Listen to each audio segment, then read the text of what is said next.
Introducing Knox, an 11-month-old Bernedoodle here for our board and train program.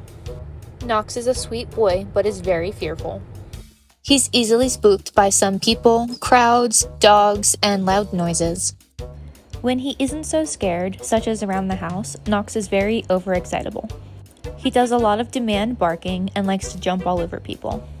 He really is a sweet boy, but he's pretty big, so we don't want him knocking anybody over. Stay tuned to see this fluffy guy's transformation after his 2-week board and train program.